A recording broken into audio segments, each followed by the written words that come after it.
The usual suspects are here. He's got a video camera recording, gray hoodie. We're going to need to stop and investigate them. They tried to actually get in her vehicle during the middle of her traffic stop. He's a Canada cop watch.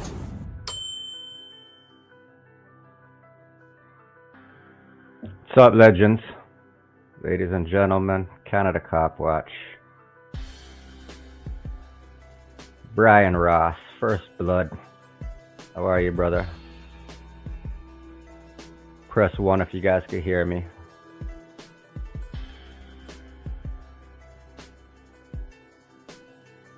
Audit in Canada, one eye on Nova.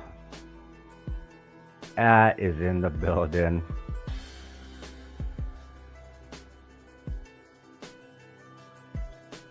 Jonathan, Blazing Bright, Winnipeg Cop Watch. Carlos is here, guys. John, shout out to you.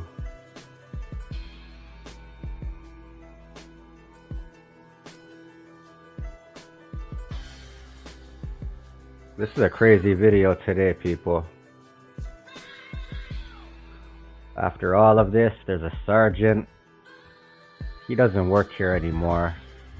We still don't know why, if he got fired or if he tried to resign to save his gang.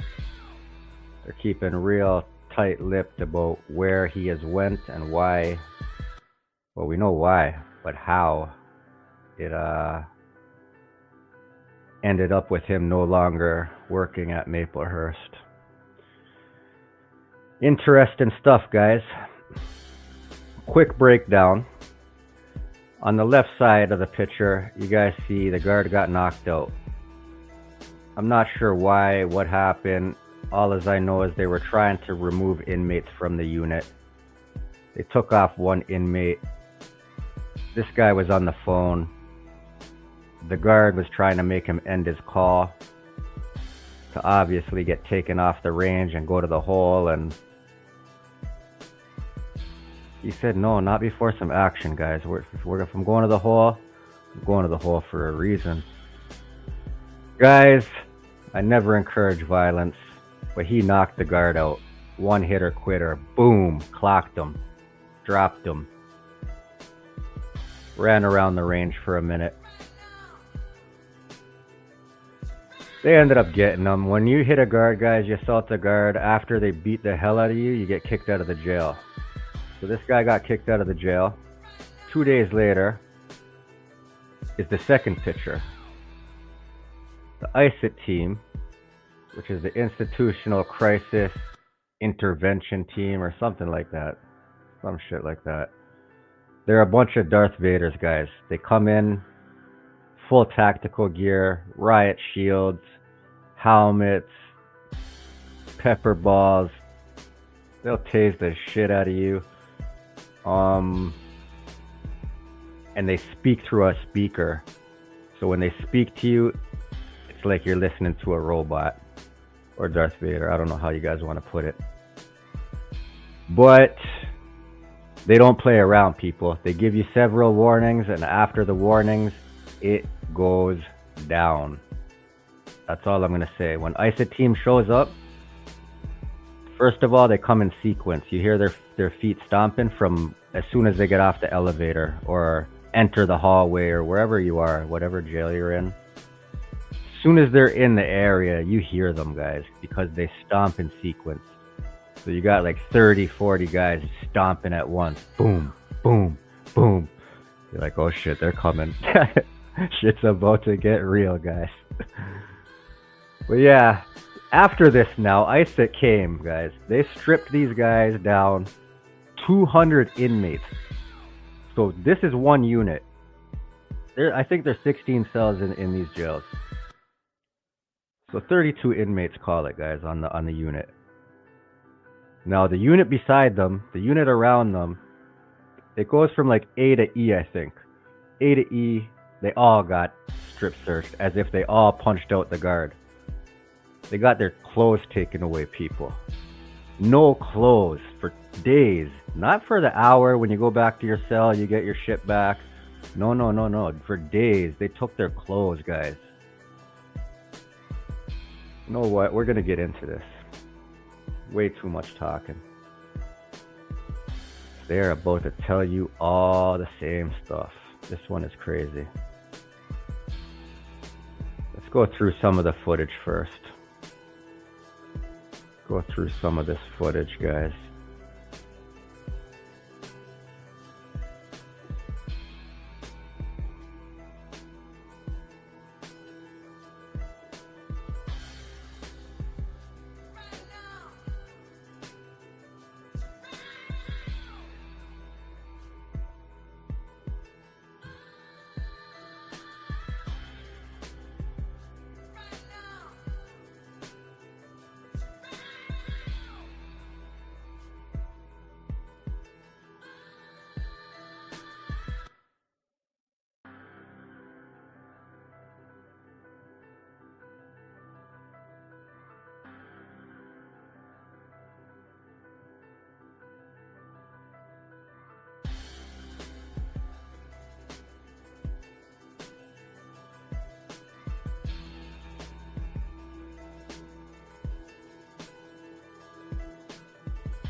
Legends. Hope everybody's good. What we just watched was the footage from Maplehurst, guys. I've got a confession to make. I just talked to myself for approximately 5 minutes. I was on mute, guys. None of the legends press 2. I'm going up. If I don't see you guys pressing 2 in here, it's crazy. Nope, I don't see no 2s, no audios, no where are you. Yo, you guys are a patient bunch. Holy. All right, so I'm not going to tell the whole story again. I was just explaining what was happening in the video. Pretty much they did, like, after the guy knocked out the guard, he got kicked out of the jail, guys, immediately. He was gone. So 200 inmates now got punished for him knocking out the guard. All of these guys, half of them aren't even on the unit. Not even half of them, almost all of them. There's only like 32 people on each unit here. They strip searched 200 people. They kept their clothes, guys, for days. They were in the cell with no clothes. The guards were in Maplehurst, on the ceilings, they have these huge fans that blow air from the outside. Listen, they started blowing air on them, guys. They're freezing them, took their clothes, freeze them. All these guys, they're not the one that knocked out the guard. I get you're mad the guard got knocked out. But to do this to 200 inmates, it's crazy, guys. But yeah, give me a 2. Next time, if you guys are like listening to mute for more than 2 minutes after this live starts, I'll never leave you guys sitting here without saying nothing for 2 minutes, guys, ever. But let's get into this. I'm going to let them re-explain what happened because I'm not about to talk to myself for another 5 minutes. First one we're going to watch is a quick one from We Love Hip Hop. Guys, go over, subscribe. Originally, it's self-explanatory. It was a hip hop channel, but lately they've been doing a lot of interviews with people that are incarcerated and stories like this. So it's something to go and subscribe to. It's definitely, you're gonna find some interesting stuff on here. All right, We Love Hip Hop. Here is the tab I'm looking for, guys. Let's get right into it. I already talked to myself for way too long. We Love Hip Hop. We're getting some new developments that is going on between the Toronto Star News publication and the Maplehurst Correctional facilities as far as the expose that we covered last time. And a photo has just surfaced with the guards in celebration after the 2 days of on the prisoners in the correctional facility. We're going to get into all of that, and we're going to go through a full article from the Toronto Star that talks about the whole thing. But before we get into that, y'all know the drill. Make sure to hit that like button for the algorithm. Hit that subscribe or you're dissing, and make sure to comment below and let me know what you think about this crazy incident and the developing story that's been happening behind it. So, like I said, I have an article here courtesy of the Toronto Star. The headline in the article says, a jail guard warned the celebratory photo would get someone fired as the Maplehurst scandal grows. Ontario is mum on the punishment for this mass strip search. And here's the photo right here of all the guards, I guess, posing. They're all pretty happy and all celebration. They're saying that this gentleman right here that we're going to be speaking about in the article, Officer Wong, is no longer a corrections officer over there at the Maplehurst facility, but he was the one who organized this photo. So let's get into the article. After inmates were removed from their cell after a mass strip search, a group of Maplehurst guards gathered in the middle of the cell block. Superintendent Winston Wong allegedly wanted them to pose for a photo. Dozens of guards gathered together while one took out his phone. Wong, who authorized the crackdown, is accused of calling it Wong-tanamo Bay. What do you mean by that? Wow, that's... Spencer, I believe this was 2023, and someone from the Toronto Star actually is who started investigating this and doing all their freedom of information requests and all of that. So they just got it. Like this dropped, this footage just came out this week, pretty much. But the incident happened in 2023. You know how the process is to get footage. They had to go through like Brantford courts and they had to fight for it for a minute. It's crazy. Allegedly posed on one knee at the front of the group, rising his index finger in the air. According to the allegations made in court documents, Wong then asked for the photo to be sent to a correctional officer that had been sucker punched by an inmate on the same unit 2 days earlier, an assault that triggered the violent collective punishment of nearly 200 inmates. And, just to stop there, and this is a picture from the 2 days of punishment. And I guess this is Winston Wong or Officer Wong. In the video, and I think they have the video over here, there is a part of the video, and it's kind of hard. I can't really show too much for YouTube guidelines, but there is a part of the video where right here, there's this gentleman right here on the phone, and there's an officer here trying to talk, tell the gentleman that he can't be on the phone or try to get him off the phone. And I'm going to cloud it out for the YouTube guidelines, but the gentleman swings on the officer and pretty much lays him out. All right. So he's not getting off the phone, and then bam. And then this turns into an all-out brawl where the inmate is running from the officers. He's trying to move around. He's trying to get away. The one officer you see over here on the floor, he's trying to recover from the punch.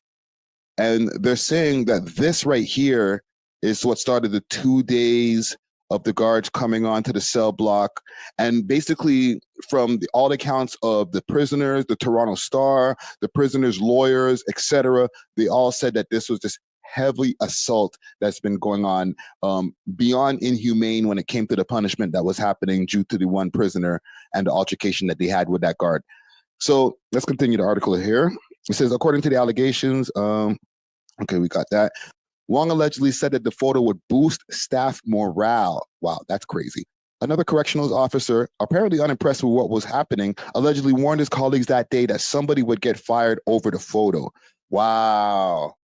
So they had one voice of reason, one officer that was there who was like, you know what? I don't think this photo is a good idea. We kind of just punished these guys for the last 2 days. We did some things that we weren't supposed to do. And now you guys want to pose for a photo? Yeah, probably not the best idea there, Winston Wong. Winston Wong, guys. It's pretty crazy what they did, man. I'll pull up the photo for you guys because I know he's going through them quickly. Pull up this photo they took. Look at them posing after torturing 200 people. Madness. This is Maplehurst from the sky view for anybody that's interested, guys. You can kind of see how the pods are set up right there.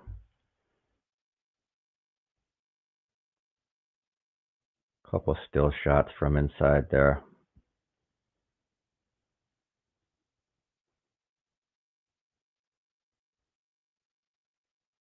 That was the one hitter quitter, guys.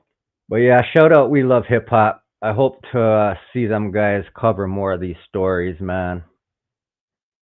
Definitely need the people putting this kind of work out. Also, shout out to the Toronto Star reporter who investigated this, which is crazy because you guys know my feelings on mainstream media already. You guys already know. But with that being said, you got to give credit where it's due. The Star is one of the few papers that I see doing like in-depth investigations on shit that the public would never hear about if these court orders weren't granted. We're going to get into an interview between a page called the 905er Podcast, guys, and Brendan Kennedy, which is the reporter who I think he's the main investigator, like the journalist that did the investigation on this situation. Let's see what's going on over here, people.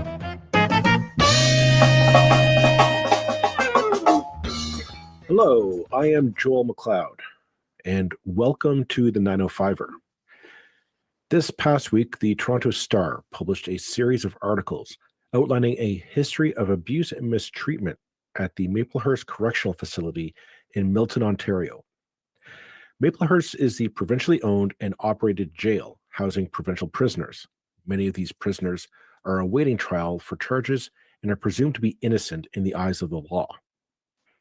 The Toronto Star reported on a story that occurred on December of 2023 involving the facility's institutional crisis intervention team, strip searching inmates, binding their hands together with zip ties, while being supervised by officers in full tactical gear and pepper ball weapons trained on the immobilized inmates.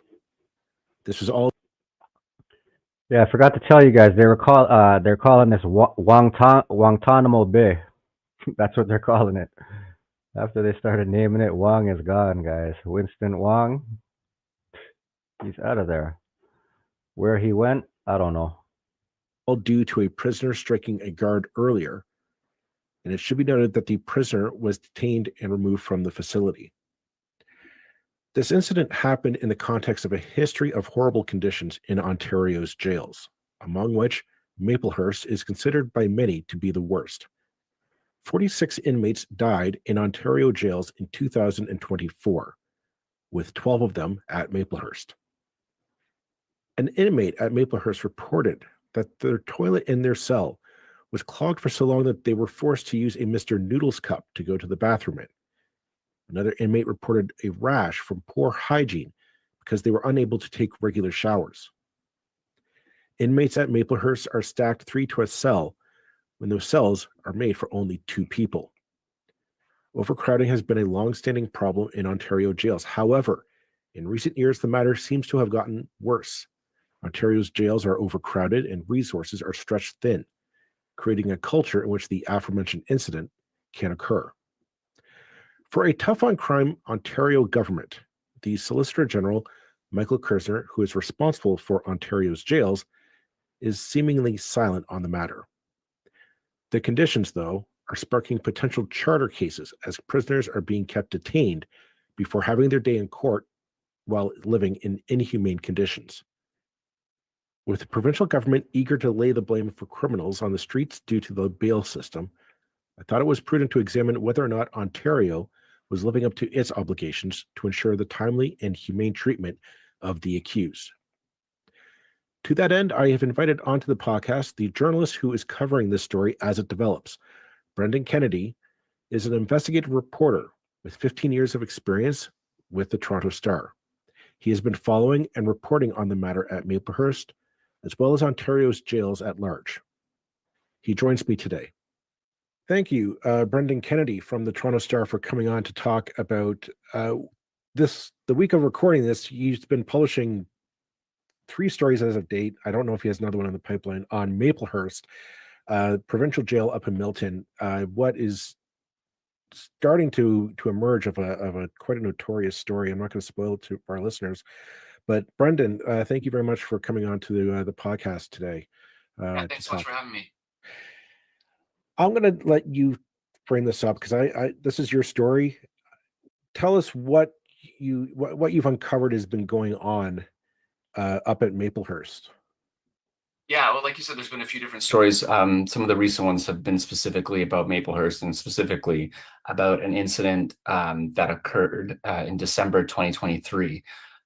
So basically, the quick synopsis is that on December 20th, 2023, an inmate punched a guard, sucker punched a guard on the unit, and that inmate was then removed from the jail, charged with assault. I just realized I didn't even shout out all the legends tonight, guys. Shout out to Ryan. in the building. One Eye on Nova. Diana. Out in Canada. AJ. Shout out to you. News Now Victoria. North America Audit. Good Citizen. Winnipeg Cop Watch. Calgary Community Watch in the building. Ralph in the building. Shout out my American brother. Who else is in here, guys? Blazing. Big D. Whole bunch of legends, people. Spencer, Dominic. But yeah, let's get back into this. This is a deep one, guys. Taken off the site, taken off the outside of the jail. The rest of the inmates in that moment were locked in their cells, and they remained locked down for the next day.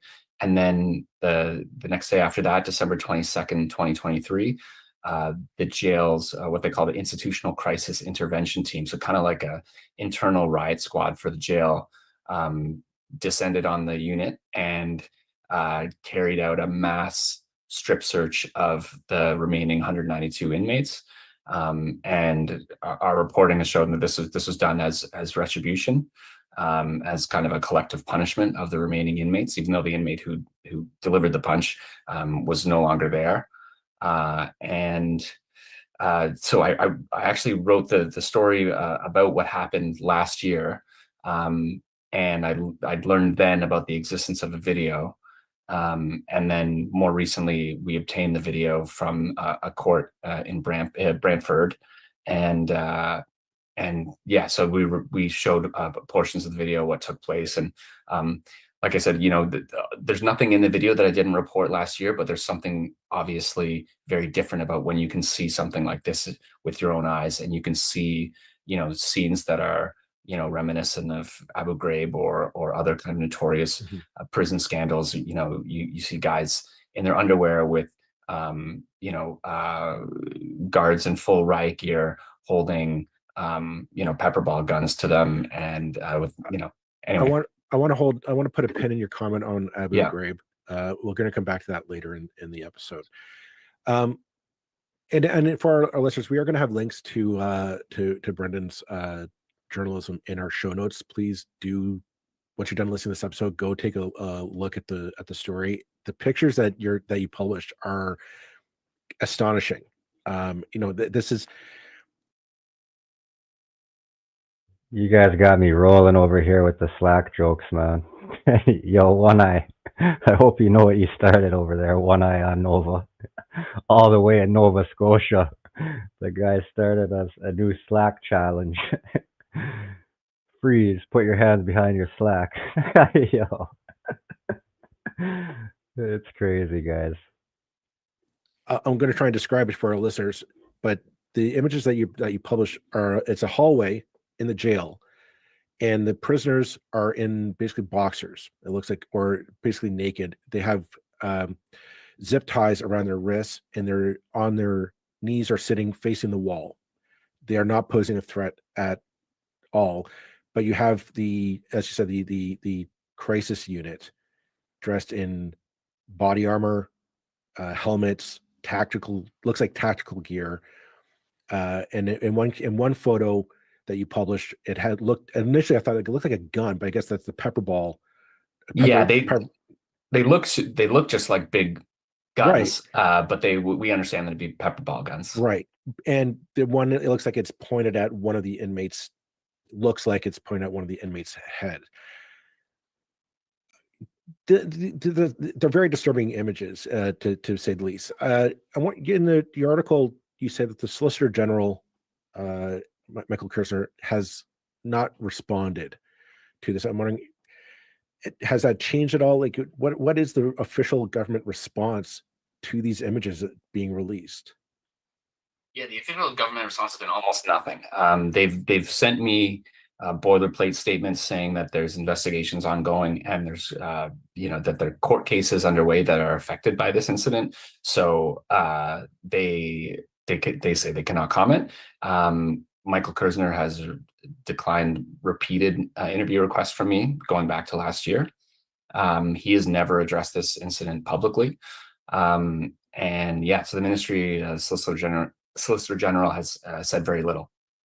As well, I think it's worth pointing out that the Toronto Star had to go to, I believe said in the article, he said it was a Brantford court to get the court to order this video to be released. The government and Maplehurst wanted this locked away somehow, and you had to go get a court order and the judge saw it and said, this deserves to be public knowledge. The public needs to know what happened here. Yeah, well, the video became an exhibit in a case of a man who was affected by this. And this is happening across the province where the guys who were, the inmates who were affected, they are in a lot of cases filing applications to have their charges stayed or to have their sentences reduced as a result of charter violations that have occurred in this case. And this is one, so I was tracking a number of cases, and the one case in Brantford was one where the video was actually made an exhibit and actually played in open court. Mm-hmm. So yeah, that's how we obtained it. Let's use that to segue into my next point. In the article, your initial article on that you posted this week, you quote criminal defense lawyer Alison Craig, who she's representing a client incarcerated in Maplehurst, and she says that this is basically commonplace, or that this has been going on for a while. I'm wondering, in your guys, for everybody that's asking about, a lot of people email me and ask me about lawyers, and one thing I won't do, guys, is give you guys a lawyer, because if for whatever reason you lose and your case is not as strong as you think, I don't want to hear all that shit, to be honest with you. So that's one thing that I'm not comfortable doing, guys. I will tell you that Google's a powerful tool. Talking to people that have been involved in the system is another powerful one. And just listening to cases like this, like Alison Craig, she's a well-known lawyer. So yeah, just keep your ears open for anybody that is looking. But yeah, guys, unfortunately, I can't and I won't be recommending you guys lawyers. Just for that fact, man. There's too much on the line, and it's like, if you lose, I don't want to be the blame. You know what I mean?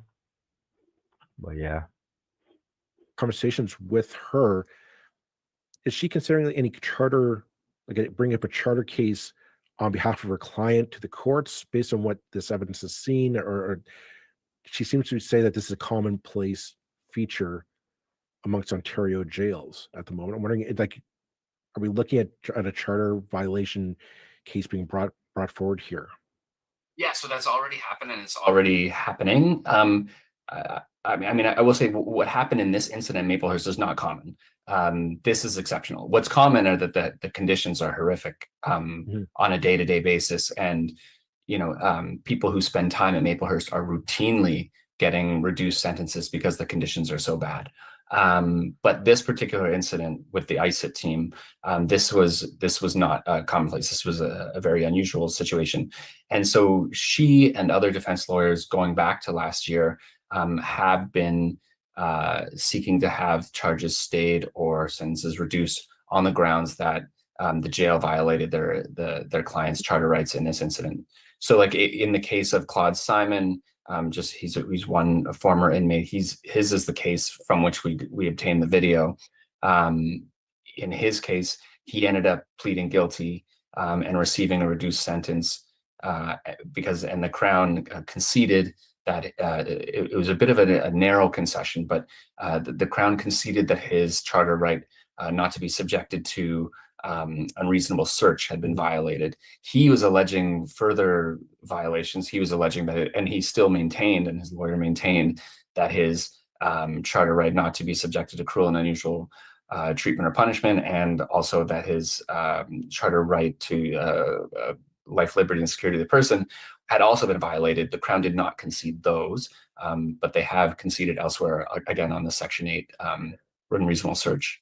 I appreciate you making the distinction between that story of the squad being called in, but in your previous, guys, I'm not sure what happened in the chat last live.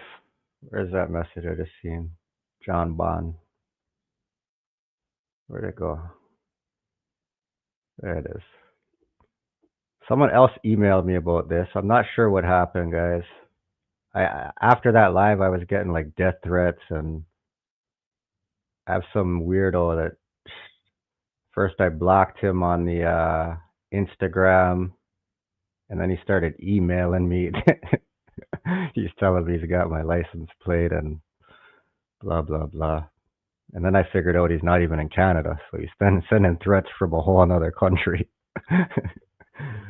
But guys, I don't know what happened up till now. I even tried to go back, take a couple minutes, and read through the chat and see if I could catch what's happening, but I don't know. So if people were getting blocked or kicked out, all I could tell you guys is they probably deserved it, because we got a bunch of legendary mods, guys. Like, I don't know. I trust the mods. That's all I could say. If they booted you guys, I apologize, but if you think you didn't deserve it, I apologize, but fuck. Usually when they're booting people, it's for a good reason. Shout out my mods, guys. You guys boot whoever the fuck you want if you feel that they're a cancer to the community. Get rid of them, people. And shout out to you too, John Bond. Shout out to you. You've been around for a while. I got love for you, brother. This article, you did mention the conditions of Maplehurst are somewhat notorious, in that being one was, if I recall correctly, one inmate said that their toilet was clogged, and they end up having to use a Mr. Noodles cup to go to the bathroom in. One inmate claimed that they were developing a rash because they were not able to shower on a daily basis.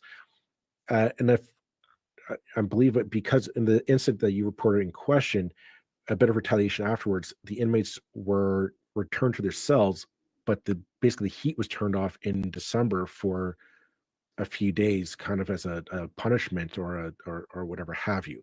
And as well, they weren't given new prison uniforms, new jail uniforms. So essentially they're in their underwear for 2 or 3 days in December cold in Milton. This doesn't seem. Guys, little Jay Williams is a maniac. He said he'll even block me. Remind me, never give little bro the wrench. He is a wild card, guys. He said only 3 people will be here by the time he's done with all you guys. He ain't putting up with no shit. He said, even I'm out of here. I'm gone. CCW blocked. But no, all jokes aside, out in Canada, don't try not to block 30 people in a stream, fam. Only if they're a racist. I told you, if they're a cancer to the community or they're just spamming like pure bullshit. Other than that, you gotta let them opinions flow, man. Even if you don't agree with it.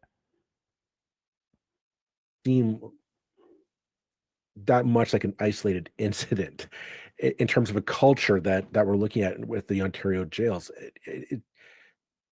Am I wrong in viewing that this just kind of seems like an inevitable escalation of that behavior, perhaps, or am I reading too much into this? No, I mean, I think that's somewhat fair. I mean, I think sort of both things can be true. I mean, on one hand, like I said, like this incident with the internal ride team, the ISA team, that doesn't happen every day. What does happen every day are that at Maplehurst, there's routine triple bunking, so 3 guys in a cell meant for 2. Routine lockdowns, so the time that they usually would be out of their cell, they're stuck in their cell. Sometimes they're stuck in their cell for days at a time. So you can imagine if you're 3 guys in a cell meant for 2 and you're locked in your cell, you can't get out for sometimes an entire day, sometimes multiple days in a row. There are issues with hygiene. So there's been multiple complaints about lack of toilet paper, lack of access to showers. So yeah, that kind of stuff happens routinely. And I think, Maplehurst arguably has the worst conditions in the province of any provincial jail. But what's happening there is sort of indicative of what's happening across the province. Maplehurst is severely overcrowded. It had the most inmate deaths last year. There are lots of issues there, but I mean, this incident was unique. But like, I think you are right to say that it does reflect something of a attitude towards inmates, I think would be fair to say, and a culture of, I mean, antagonism towards the inmates. On that note, in one of your articles, I believe you had Michael Kersner, Solicitor General of Ontario, quoted as saying, AC is wild. Broski, you can't block them because they ask if we have jobs. That's a fair question. Yo, someone said he has a fully automatic wrench. That's if he put a switch on his wrench. Yo, man, AC is wild. Guys, if AC blocked you for asking if I had a job, email me and I'll bring you back. Holy shit. Bro is wild. Nothing slides around here when AC is on here, guys. Apologies for his fully automatic wrench. I can't take it away from him, though. He's definitely earned that wrench. He's been arrested about 4 times. He's the first auditor to ever do a blind audit, guys. He was on conditions where he couldn't film the police. So instead, he pointed the camera at the ground and he described what he was looking at. I've never seen this shit in my whole entire life worldwide, guys. Someone on conditions, you're not allowed to film the police, but he still went cop watching. His only thing that he did different is he pointed his camera at the ground and told us what he was looking at. You can't make this shit up. I'll never take his wrench away, guys. Sorry. But go easy on them, AC, please. Holy shit.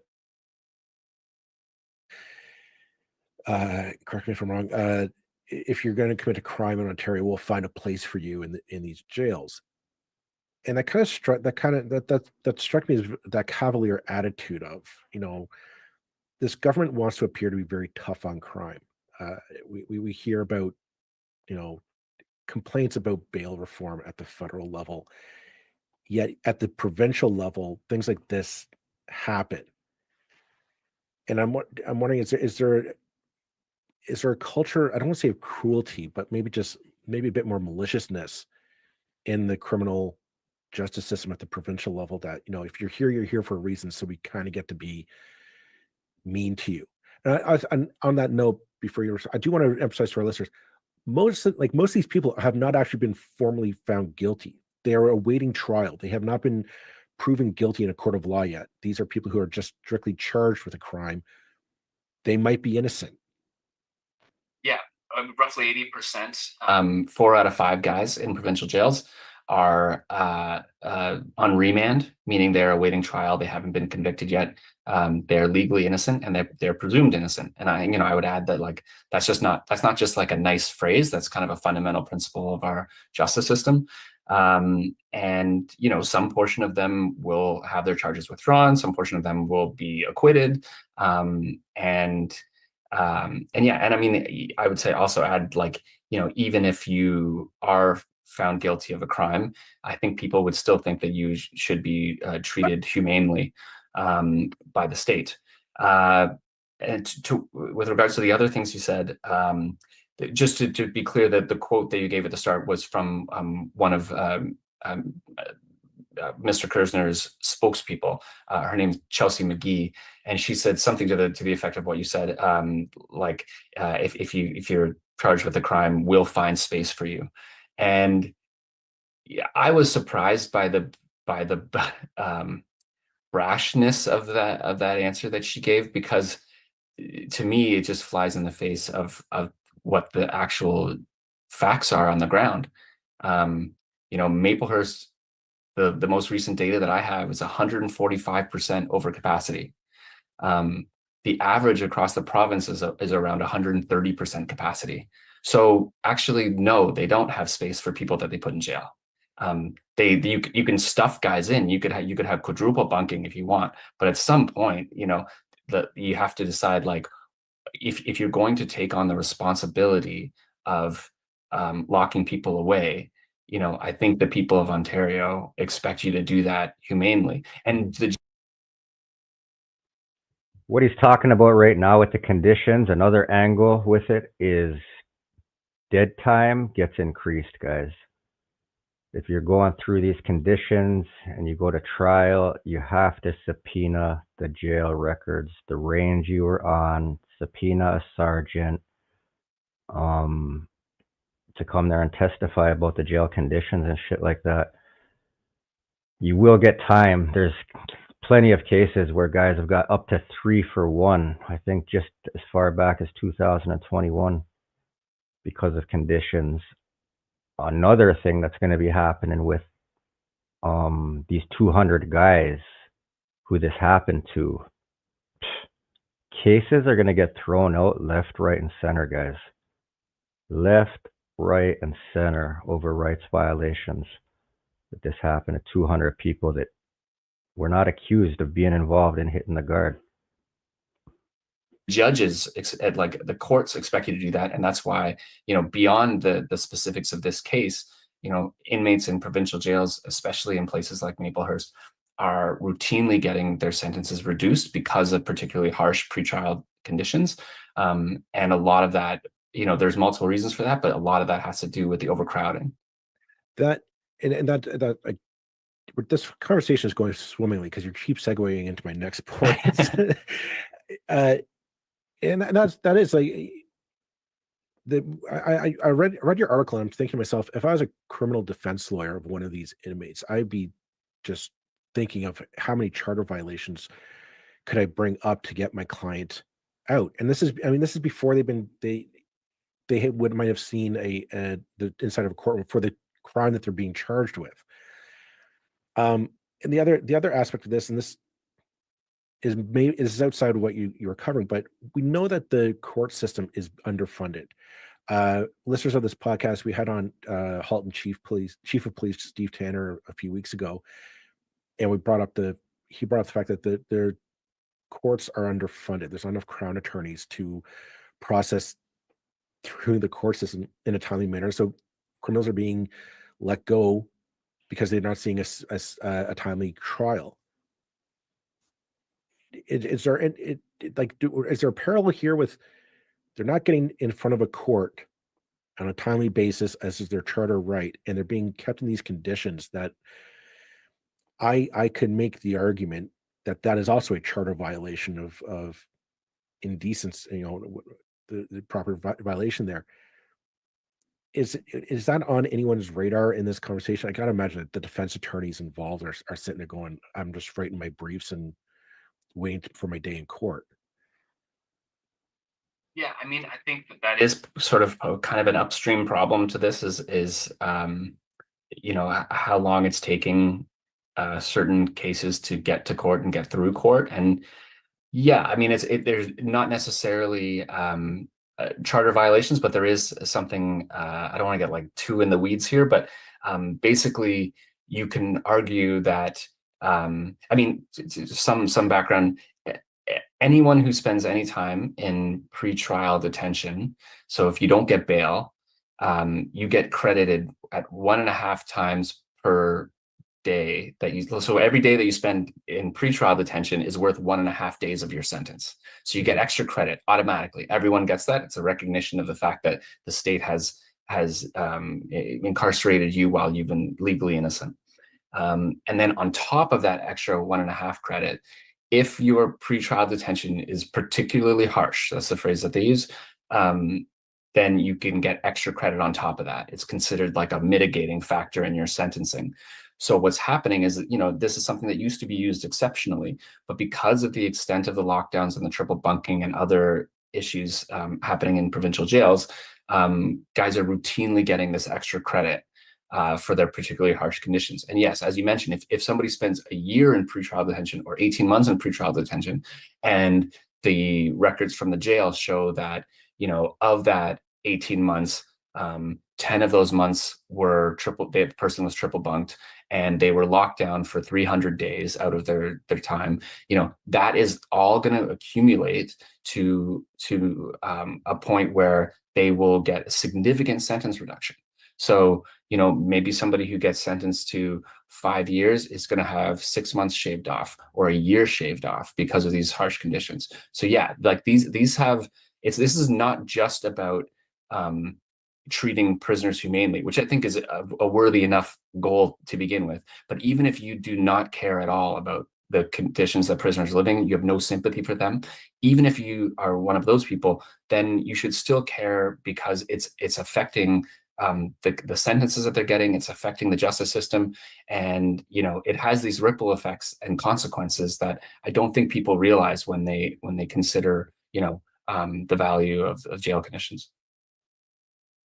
I don't know if you can answer this, but do you know what the size of the jail cell at Maplehurst is? Like a standard jail cell? I do, just because I'm working on another story that's about this, and I think the general population at Maplehurst is 7.5 feet by 15 feet. It's smaller in the protective custody area, but I think that the general population cell is 7.5 by 15 by 9 height.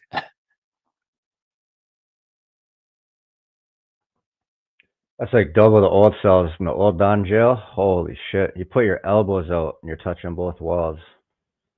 That place must have been crazy to do time in. Not the new Don building that got torn down. The old Don that's still standing. I'm going to take you guys over there for a tour, actually. It's a tourist attraction now. You can go in there and film and do your thing. I'll take you guys over there on a live one day. But yeah, man, Brendan Kennedy. I'm glad that the Toronto Star has somebody that's diving into these kind of stories, because the majority of them, they wouldn't put this out, man. They wouldn't put this out. But this guy doesn't seem to quit. He's been going at it for 2 years trying to get these videos. Just got them. Shout out to him, man. This kind of stuff should always be seen by the public, guys. Should always be seen by the public. Okay, just to give perspective, I am 6'3". I would barely lay, like, I would barely fit in that cell. I can imagine. Well, yeah, it would be 7.5 wide by 15 deep, by 9 50. feet Yes. tall. Yeah. But even still, laying down across that floor, there's not a lot of give. And when there's triple bunking, there's a mattress on the floor. Well, I'm picturing 3 of me. Yeah. In there, that space gets filled up pretty quick. Yeah, I mean, one inmate told me, you sometimes when you're locked in your cell, you try to kill that time by like doing a little bit of exercise that you can in the small space. And he said, when you're triple bunked, you can't even do a push-up. So you've kind of lost that. One used to be able to do push-ups in your cell, and now you can't even do a push-up. You're just sitting on your bunk. So I'll tell you guys a trick to if you have 2 guys in your cell and they want to put a 3rd guy in your cell. I don't know if the trick will work for you guys, but it would always work for me. So when the guard comes up with the guy, you just start talking to the guard and you start telling the guard, you should be like, yo, sir, how are we going to do this? This is going to be an unfair match. 3 guys, it's going to be 2-on-1 no matter which way we go. As soon as the guy hears cage match, he's not coming in the cell, guys. I think only 1 guy came in the cell. 1 guy.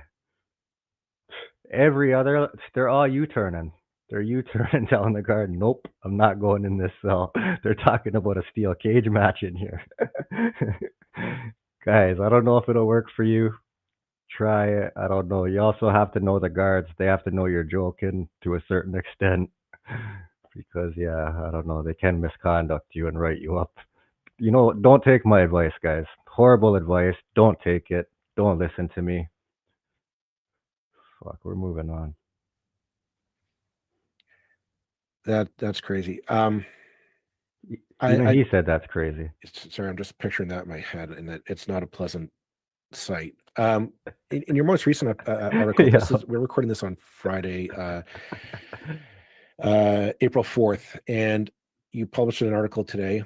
And there's something that I read in it that I just have to run by you because I thought this was just wild. So the incident that you're talking about with the in Maplehurst with the incident team coming in, the superintendent Winston Wong was seen on the footage patrolling the hallway or supervising what was going on. So he was there. He knew what was. We have it on film. He knew what was going on. In your article, you said one of the inmates quoted him saying, "Welcome to Wong-tanamo." He says that he denies it, that he said it. But I mean, the images that are in the video, like that's coming back to what we discussed about Abu Ghraib, but the images do strike you as the images that we've seen in Guantanamo Bay in Cuba. We know what went on there. Is that kind of the attitude that maybe the officials running our jails are presenting here? Or are they that cavalier about operating Ontario jails that they can make this joke of it's Guantanamo and feel that they can get away with it? Well, I can't speak to what they're thinking, but yeah, Winston Wong authorized the search. He's a superintendent, and there are allegations that he and other senior staff were referring to the operation internally as Wong-tanamo Bay. And yeah, I mean, the judge in the case in which we obtained the video, Justice Collect Good, she was particularly offended by these images of Winston Wong fist bumping the correctional officers while walking by a row of inmates, in their underwear with their hands zip tied with pepper ball guns trained on the back of their heads. She found that particularly offensive. Guys, I'm just going to run the video back for anybody that may have just been getting in and is wondering what's going on here, what they're talking about.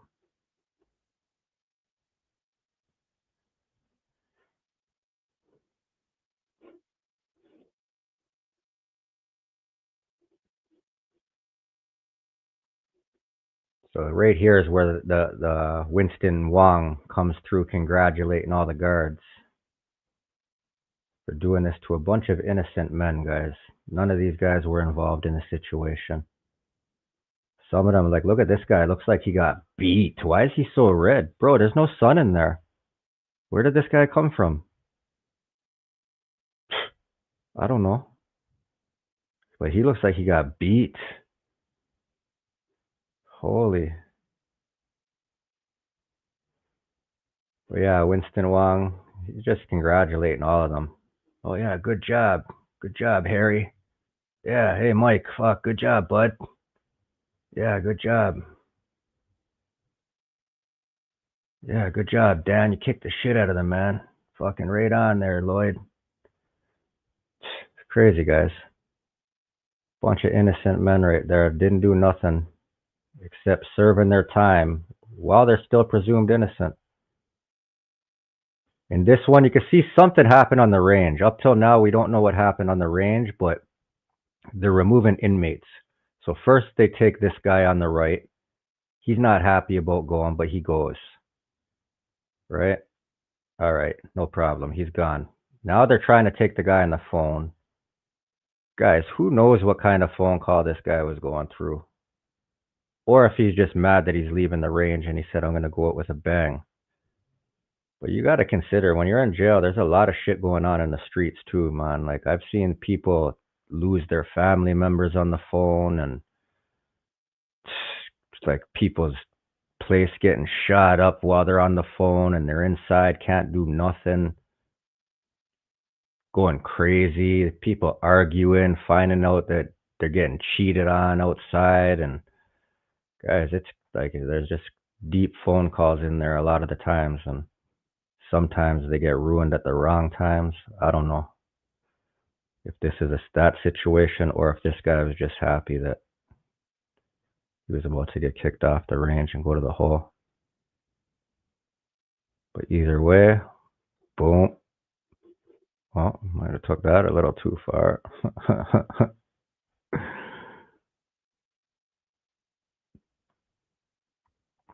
So yeah, he's running around the range. Then he gives up because he knows that it's going to end bad. These guys are coming. This is 2 days later, though, guys. They already removed the inmate from the jail that knocked out the guard. He's kicked out in a whole another jail. He's probably down in the south. They're doing this to all guys that weren't involved. Watch this bottom right cell. So what they do is they make you handcuff in the cell. You got to strip, you're going to handcuff, and when ICE sits there, they're going to make you lay down face first and put your legs up against the door until your knee is touching the door. Then they reach through, there's little food hatches right here. They're going to reach through the food hatch and grab your ankles and grab your legs. And then once they have a hold of your legs, they're going to open the door slowly. And then once the door starts opening, the rest of them are going to grab your legs still while the other guy has your leg through the hatch. And then he could release it on that side of the hatch because all of them have it inside the cell now, and they just rip you out, drag you into a sea of guards. They're shouting demands at you through these helmets, and you're getting beat at the same time. They're saying don't resist, but you're not resisting. Guys, it's crazy. All these guys didn't do shit.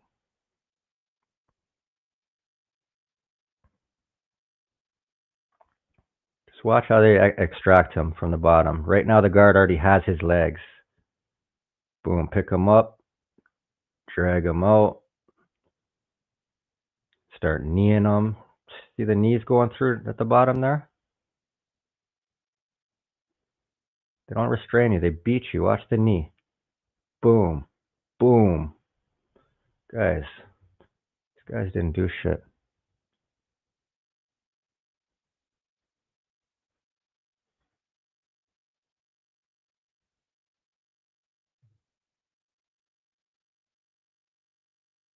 Yep, the judge said the media and the public have the right to watch these videos. Hell yeah.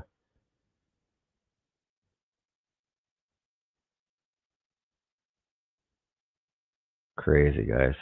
One of the guys that, I'm going to try to find that video for you guys. One of the guys that was on the unit while this happened, he does a quick interview. It's only like 2 or 3 minutes, but I'll find it for you guys after this.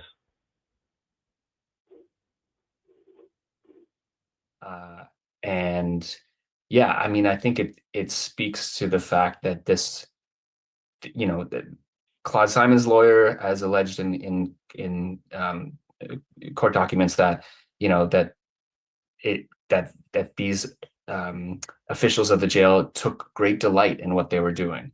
And, you know, when you look at those images, it's hard to dispute that. You know, I think it's clear that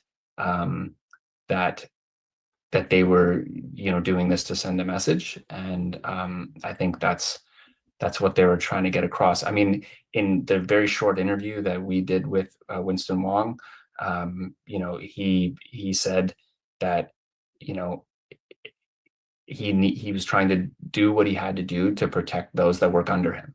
So, you know, he saw his after the incident, though. Yeah, he saw his correctional officer get punched by an inmate 2 days earlier, and he thought that, you know, this was a way to, I guess, you know, gain compliance from the inmates. But after the inmate in question was removed from the facility. Yeah, he's not there anymore. Right. Yeah. Okay. I'll leave that stand as it is. What's the reputation that Maplehurst, and let's go a bit broader, that Ontario jails are getting within the legal and judicial community? When you talk with lawyers and justices, are Ontario jails getting a bad reputation in the industry, I guess? Yeah, absolutely. I mean, I think that this is something like the condition that Maplehurst, they're likely not well known to the mainstream public, but for anyone who deals with someone who's there, whether it's family or defense lawyers and judges for sure, these conditions are well known. You know, this goes back, you know, this goes back before the Ford government. The conditions in the jails in terms of lockdowns, overcrowding, understaffing, triple bunking, these are longstanding issues. They're getting worse. That's the thing that's happening now. And I think, you know, judges are increasingly frustrated by this because, you know, they're trying to give someone who's convicted of a crime a fit sentence, and they have to then acknowledge that as part of that fit sentence, they need to take time off because, you know, they keep hearing and hearing evidence of such brutal conditions. And judges have tried, going back to, you know, there was a case in 2019, I believe, where a judge went so far as to give triple credit, like 3 times credit for pretrial detention because the conditions were so bad.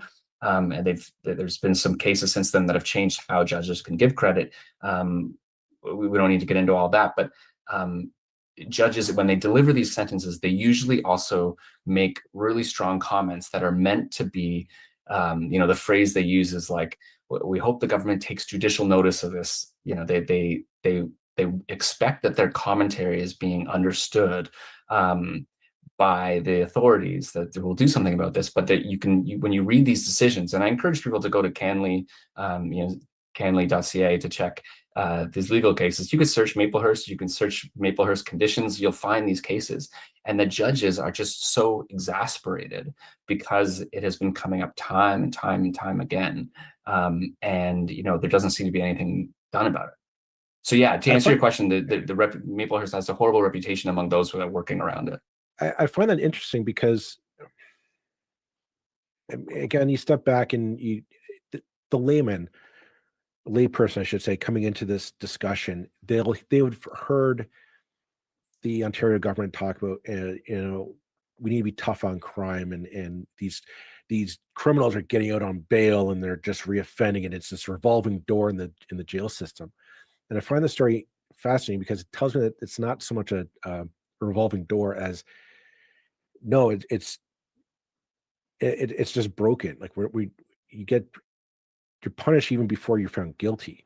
And I guess I'm listening to this and I'm wondering, what is the solution to this? Is it just throwing more money at the problem? Is it a cultural re-education? Do we need better training of guards and officials? Do we have to tear the whole thing down and build it from the ground up? What's your take on the solution to this? Yeah, so there's a lot there. I mean, the first thing I would say about the bail issue, you know, there have been a couple of high-profile incidents when people who have gotten bail have then committed very serious crimes, and I think that has led to this idea in the wider public that bail is easy to get. The reality is, bail has become very restrictive, so that's how you have 80% on remand. You know, we've never had that rate of number of inmates on remand before in Ontario. It's been increasingly become a problem, or it's been a problem that's been going on for years, but it's never gotten to this point. So bail is actually... What he's saying is crazy, guys, and it's right. If it's at the highest point right now, I'll tell you right now, the justice system in Ontario and probably most of Canada is built on one thing: guilty pleas under pressure of conditions. That's what it comes down to. Don't get me wrong. Of course there's criminals. Of course there's people that do crime. And yeah, you're supposed to get time when you get found guilty for that shit. But there's also so many people in there, guys, that didn't hurt nobody. They didn't break no property. They didn't steal from nobody. And they're locked in there under these harsh conditions. And in these detention centers, there is no, oh, if you're in on a driving without a license charge, that you're going to go to this unit. No. You're going wherever the hell you land, and guaranteed, if you land in the Toronto South, the East Detention Center, Maplehurst, these spots, you're landing with killers on the range. So you could be in there with a driving charge, and you're going to be on the unit with killers. So just picture it. The tension for the average person that's not used to jail, that doesn't know these environments, to be honest, they don't do good in there. Like the regular person don't do good in these jails. When you go into these jails, you have to totally flip your mind state a lot of the time into somebody that you're not. And that's only to survive, man. You have to survive. And if you don't have that switch that you could flip and basically, it's hard to even explain it to the average person, but in certain jails, the easiest way I could break it down, in certain jails, you're not going to eat certain meals if you're not willing to fight for that shit. In the Don jail, when that chicken comes in, bro, you know how many people is not getting chicken? You're not eating that night. You're not eating. Just put it that way if you're not fighting. And for the average person, they don't want to live like that. So they're saying, get me the fuck out of here. What do I got to do to get out of here? The lawyer says, oh, you got to plead guilty. I can get you time served. I can get you out of here, but you're going to have this on your record now. You have to plead guilty. They say, I don't give a fuck about my record. Get me out of here. So they're pleading guilty, guys, automatically. And it just keeps revolving over and over. Small charges, small people that shouldn't be in jail in the first place end up pleading. And that's how these places are filled up to the point where they're talking about right now. That's how, if everybody stopped pleading, do you know how packed the courts would get, guys? If people would actually, if you're guilty, go ahead and plead. But for the innocent people in there, if they would not plead guilty, the courts would get so packed that they would self-destruct. They couldn't handle the caseloads every day. People would be getting released left, right, and center for Charter of Rights violation, for not getting brought to court in time. It's as simple as that. The whole system would fail if people would stop pleading guilty to stuff they're not guilty of, guys. But again, it's not hard. I mean, it's not easy to be in there under them conditions. And they're only talking about the jail conditions. He's not talking about the inmates. These two guys on the screen, they have no clue about what happens in there between inmates. And yeah, for the average person, it's not the spot they want to be. So they're pleading guilty to get the hell out of there, guys. We'll switch it over to break it up because this is a long interview. I'm going to show you the interview I was talking about with the inmate who got extracted from his cell during this incident.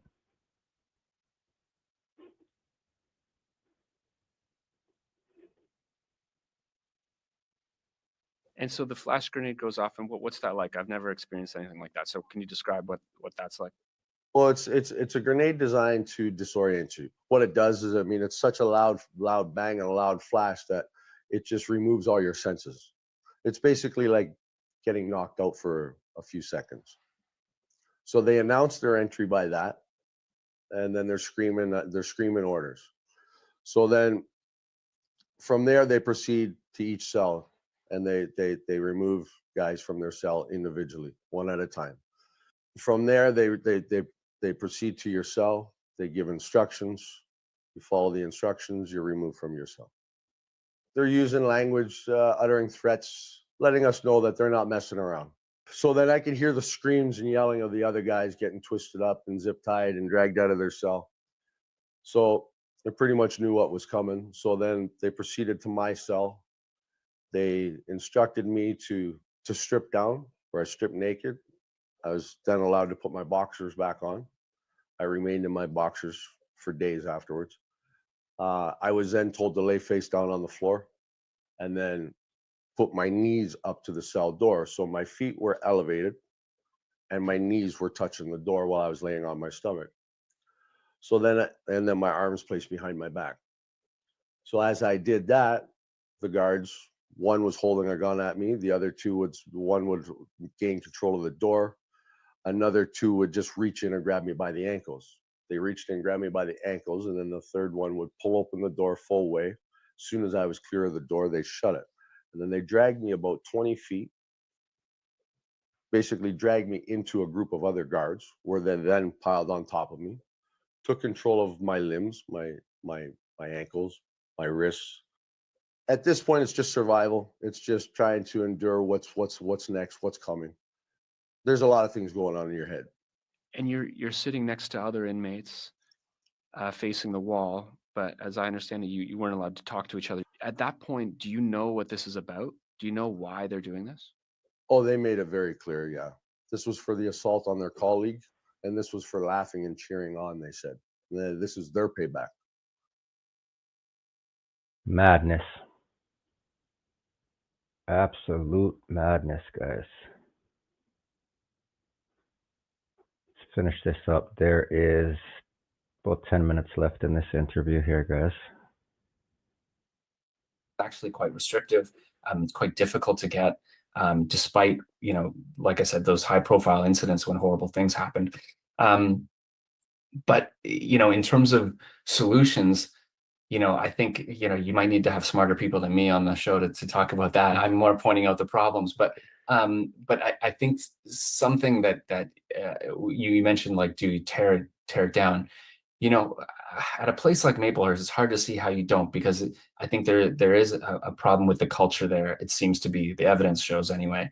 And in terms of the broader issues, you know, I think that governments, I think, should be thinking about different ways to spend the money that they're putting into jails now as well. And, you know, perhaps that money could be better spent in the community and community supervision programs, which are, you know, far less expensive than keeping someone in jail. It's quite expensive to keep someone in jail. I think the last time I checked, it was roughly $400 per day per inmate. You know, that is the cost to the province. And I think, you know, when you look at these images and you see what's happening in Maplehurst, you have to ask yourself, is this the most effective and efficient use of taxpayer money? Because, you know, when we talk about public safety, we don't often talk about the conditions in jail, but, you know, virtually everyone who's incarcerated today is going to be released sometime, you know, whether that's tomorrow or whether that's in 10 years, they're going to get out. And, you know, I think we should be thinking about what shape they're in when they get out, and what kind of experience they're having on the inside, and whether there's anything truly rehabilitative happening there. Yeah. You mentioned that, and I was remembering in your article, the inmate who kind of sparked this whole discussion that you mentioned, I believe was there because in facing addiction issues, if I'm not mistaken, or I'm sorry, which inmate are we talking about? I'm going to beg your pardon on this. Yeah. In the article, you're talking about the inmates were there because of addiction issues. They go in there to try. They're hoping to get clean, or they're hoping to kick the habit, so to speak, and they're stuck into this miserable conditions. And I'm thinking, this is also the government that wants to end all these supervised injection sites, which I wonder if that's going to fuel an even greater crisis down the road of addicts being thrown into jails, such as in Maplehurst. Yeah, I mean, so I think how that could play out. I mean, nobody's in jail to kick their habit, but they've committed crimes that are often as a result of being addicted to drugs. Right. And they remain addicted to drugs when they're in jail. And, you know, there's actually, you know, the access to drugs in jail is another huge problem. You know, the last year had a record-tying number of deaths in provincial jails. 46 people died in provincial jails last year, which is the same number that occurred in 2021. Damn, 46 people, guys, in Ontario jails. That's crazy.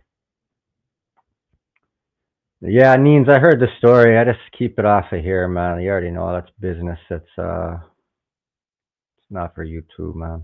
It's not what the channel is. But yeah, I heard what's going on. Shout out to One Eye, guys, Blazing, Colin, Neen's in the building. Jaffo, Brian, Ashley, Joe Juice, Clint, Diana Graham, Audit in Canada, trying to survive. Shout out to you. Couple minutes left in this, guys. A deep interview. This last part I haven't even watched yet. 5 years have been the deadliest in the province's history in terms of inmate deaths. And the main cause of them, roughly 40 to 50% of the deaths, are due to accidental drug overdoses. So the drugs, I mean, and that might be a whole other show about how the drugs get into the jails, but drugs do get into the jails from a variety of sources. And yeah, you know, if you're somebody who is addicted to drugs and you're in a miserable, hostile place, and you can find access to the drugs, you know, it's going to be difficult not to use them. So I've lost my way with it, where we're going with this. But I'm not sure really how to want it. It was just as I was reading this, I'm kind of making parallels in my mind to a lot of government policy that I'm worried will fuel this problem, because I think what it comes down to is a problem of overcrowding. We just have too many people in there and not enough staff and resources to properly deal with them humanely.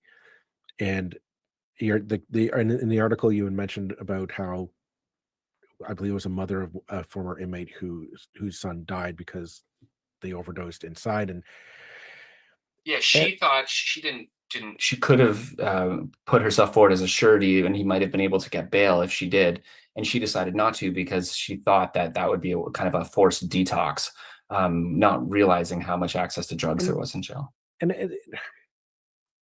there's a million ways I'm my mind's going like a million miles a minute on this, because there's like one thing I've learned doing this podcast, I'm sure you, as you do your work, nothing's in silos. Everything is connected some way. And I can picture that mother was trying to do the right thing by her son. She wanted her son to be off drugs. And I wonder if I wonder if she thought the thing, a lot of people had this misconception of, oh, you go in, you get clean. They have programs in the jails, and you're going to come out and you're going to get clean, and you're going to be rehabilitated and get back on the straight and narrow.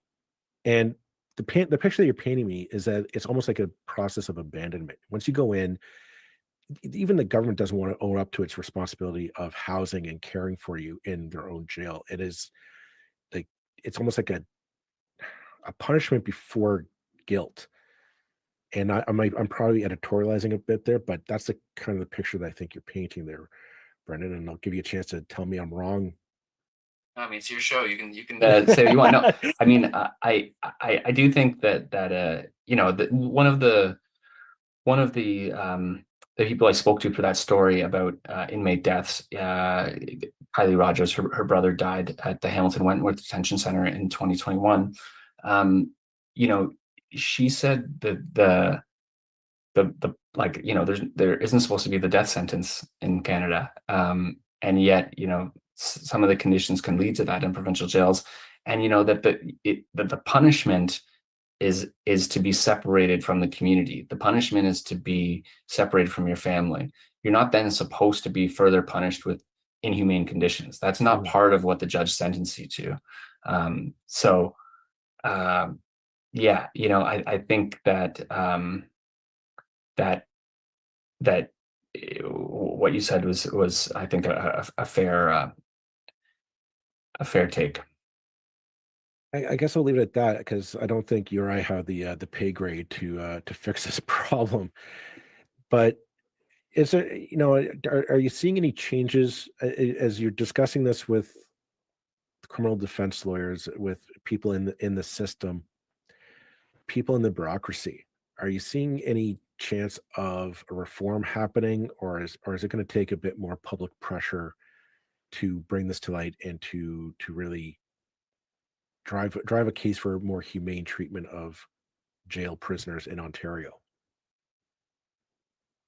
Yeah, I don't think there's everyone I speak to says it's only getting worse. It was bad before and it's worse now, and they see no hope for things improving unless there's a big significant change or the significant political will. And like conditions in jails is not like a typically an election platform policy, or it's not something that's popular in that regard. And sometimes people don't necessarily have sympathy for prisoners, but I would say that no matter where you are on the political spectrum, I think that you should care about improving conditions in provincial jails. Because if you are, if you're somebody who's more oriented towards social justice, and you think that prisoners deserve to be treated humanely, whether or not they've been convicted, whatever they did, they should be treated, they have human rights that should be respected, then obviously, you will be outraged by what happened in this case at Maplehurst, and outraged by the conditions in provincial jails across the province. But even if you're somebody who does not care at all about prisoners, if you have no sympathy for them whatsoever, and if you don't care about the conditions that they're living in, and you'd be happy if they were in total squalor, the reality is that, unless you're going to do away with the Charter of Rights and Freedoms, judges are going to continue to give inmates shorter sentences as a result of this, or in some cases, potentially stay their charges altogether. So if you're somebody who, considers themselves tough on crime, law and order oriented, that kind of thing, you should still care about raising these conditions up to a humane level so that they can serve their full sentence, so that, also in a lot of cases, guys are getting out after time served, once they reach trial, and they never even if they would have been sentenced to more than 2 years, they're never spend any time in a federal penitentiary, where there's actually, they have their problems too, but there's actually some level of programming there that could lead to some rehabilitation. Right now, the provincial jails in the province are like, miserable warehouses. And I just think that, when we think of public safety, we should also be thinking about, in what state are the guys that, when they get released from jail, in what state are they going to be in? And I think, and what effect does that have on public safety? These people will be part of our communities again. So I think we need to really think about like how they're treated when they're inside, so that when they get outside, it's not going to be a constant cycle of crime again. Deep, man. Deep stuff, guys.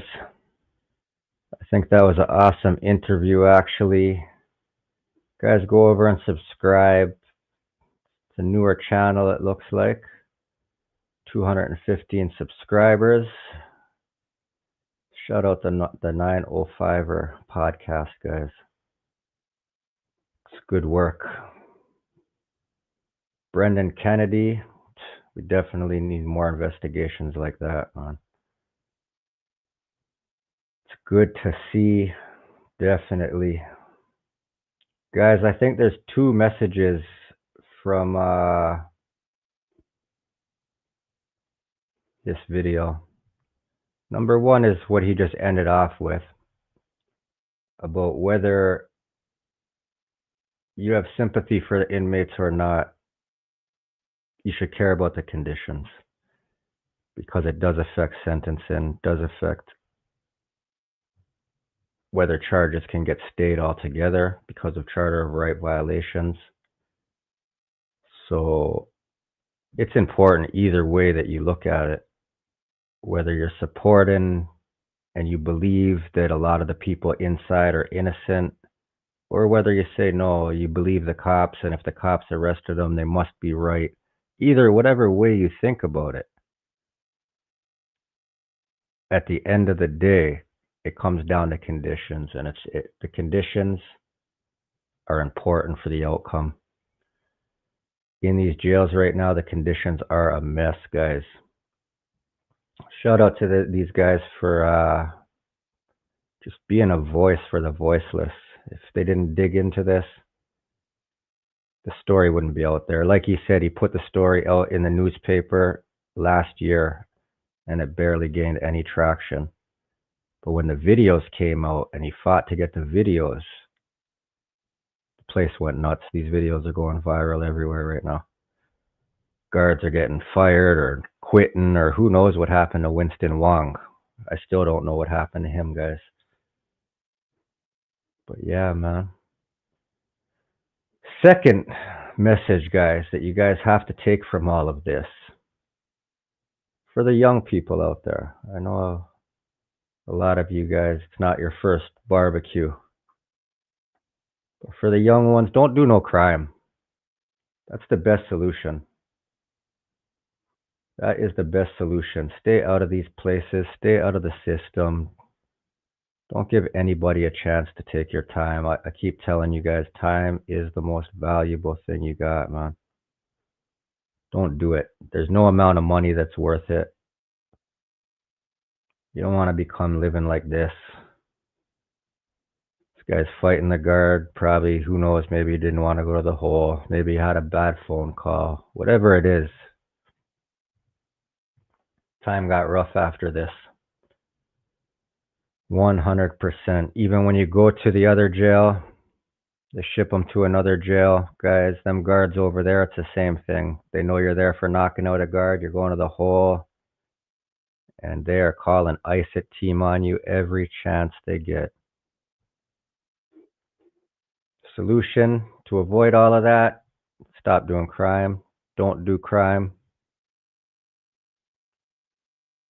It's not worth it, people. Take my word for it. I've been through it. Been through it all, guys. Been through that part of life, and then I've been through this part of life. And I'll tell you, this part of life is where it's at. Not having to look over your shoulder, making your money the proper ways. Just looking out for the people around you that really matter. And you go to these places, you could be 30 years old. Say you're 30 right now. You have a 25-year-old, 22-year-old guard telling you when you can shower. Sometimes the toilets are broken there. They're telling you, because you have to now ask them to come out of your cell to use the unit washroom.